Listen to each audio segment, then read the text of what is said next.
நம்ம Tamil movie star வேற ஒரு ஸ்டேட்டோட ஸ்டேஜா இருந்தாலுமே நம்ம தமிழை விட்டு கொடுக்காம பண்ண ஒரு 2 மாசான மூமெண்ட்ஸ் இந்த வீடியோல பார்க்கலாம் வாங்க. நம்பர் 2 இப்ப ரீசெண்டா குபேரா மூவியோட பிரஸ் மீட்டை வந்து மும்பைல வச்சிருந்தாங்க. அந்த ஒரு பிரஸ் மீட்ல நாகார்ஜுனா, தனுஷ் அண்ட் ரேஷ்மிகா மந்தானா அப்படி நிறைய பேர் கலந்துருந்தாங்க. அதுல ரேஷ்மிகா மந்தானா பேசுறப்ப நீங்க தமிழ்ல பேசுங்க அப்படின்னு ஆடியன்ஸ் வந்து சொல்லுவாங்க. தமிழ்ல பேசினா நிறைய பேர் புரியாது, இங்க ஹிந்திக்காக நிறைய பேர் இருக்காங்க அப்படின்னு சொல்லிடுவாங்க.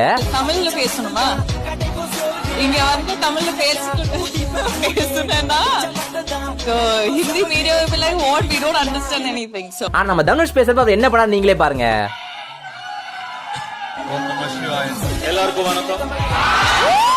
ரொம்ப சந்தோஷம், உங்களை எல்லாம் பார்த்ததுல எனக்கு ரொம்ப சந்தோஷம்.